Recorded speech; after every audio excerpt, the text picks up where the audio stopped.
Among all the arguments for God's existence, the ontological argument is unique because it relies purely on reason or logic. Unlike other arguments like cosmological or theological arguments, they are based on the physical universe, physical observations. They look at cause and effect, they look at the design of this universe and derive the existence of God from there. The ontological argument starts from the very definition of God, and then it attempts to prove God's existence logically from there. A useful way to understand this argument is through the idea: if you can conceive of something in its greatest possible form, then that thing must exist in reality.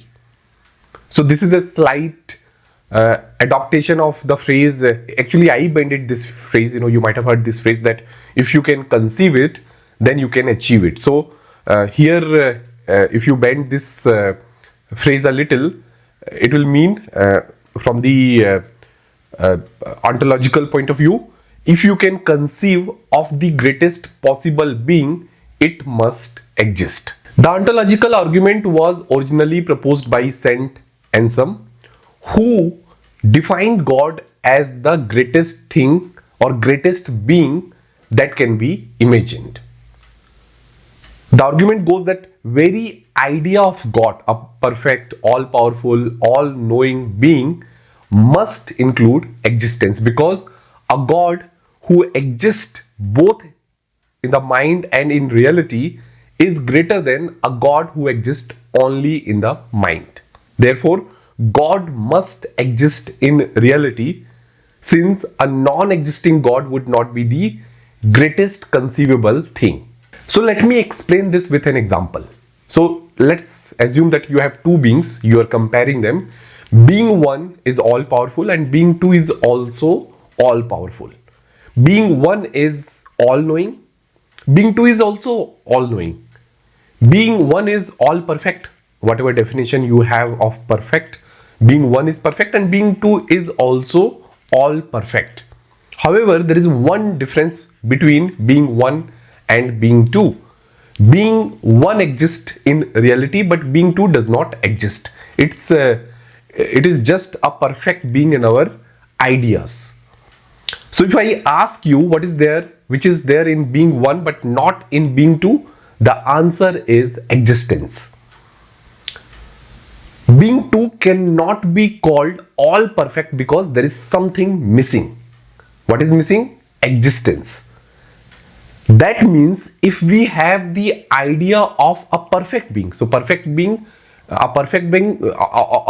being should not miss anything. Any qualities that exist, right? Any qualities in the world that exist must there with the perfect being.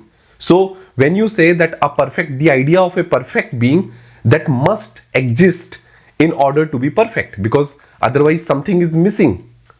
And this is how ontological argument proved the existence of God, by the very definition of God, all perfect. When we say all perfect, everything including existence must be there with that being, the perfect being, and that perfect being is for them is nothing but God. Other philosophers like Descartes had the same argument. He asserted that the very idea of God proves its existence. In the same manner, as the very idea of a triangle is a shape with three sides. He argued that when you talk about a perfect being, that itself means who is complete, something which is complete. And if existence is considered to be a quality, any being which does not exist or missing this quality of, say, existence, we cannot call it perfect, right? And with that only, he also supported the ontological argument to prove the existence of God. Other philosophers who agreed with the ontological arguments were Leibniz and Spinoza. Okay, so to summarize what ontological argument is arguing, God is generally conceived to be the highest and supreme existence. If it is presumed that God does not exist, it would mean that God is not all perfect. Therefore, for God to be perfect, it is necessary that he should possess the quality of existence. So this is in a nutshell, this is what ontological argument is all about. Okay. However, there were many criticisms on ontological argument, but the most, by different scholars, but the most important one came from Kant. He said necessary existence is misleading. Okay, so he criticized that this idea that by using logic or reason you cannot, or by definition you cannot, by defining something you cannot prove something's existence. Okay, let me explain this one.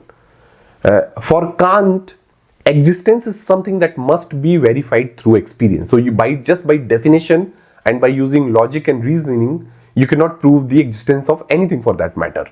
It has to be verified through experience, right? You cannot drive existence, through pure reason. So basically, he's suggesting that the argument is inherently flawed.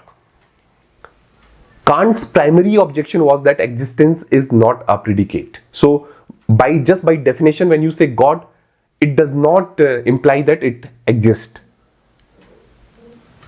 It is existence is not a property or attribute that adds something to the concept of a being. So when we say God exists, basically we are not adding any information, any new information or qualities to the concept of God. Okay, let me give you an example here to make his criticism clear. So when you think about say a triangle that has three sides, angles and all, and when I say a triangle exists, does it make that triangle that you are thinking more real? So you have a triangle in your head, and then when I say there is a triangle actually exists, do you think that, or do you agree that the concept of triangle will become more, I would say, solidify or more concrete? See, the idea of triangle does not need its existence. The idea itself is enough to be complete, right? So when you have an idea of a triangle, that idea itself is complete in itself. That proves that, idea is there. It does not need to be physically manifested or physically, it does not need to be existed in order to make it more complete, if I'll say in simple words. Similarly, when you say God exists, it does not add anything to the concept of God. You know what I mean? So the point is, what Kant is suggesting here, that when you say God is all powerful, God is perfect, its existence, because he does not consider existence as an attribute or a quality. When you say God exists, it does not add to the concept of God. So if you say God is perfect, that definition itself is good enough to make it perfect, if at all God exists. You cannot use that, to be perfect, it must exist as an argument to prove the existence of God. As simple as that. I hope this is clear. Let's move on to the next argument from here, which is cosmological argument.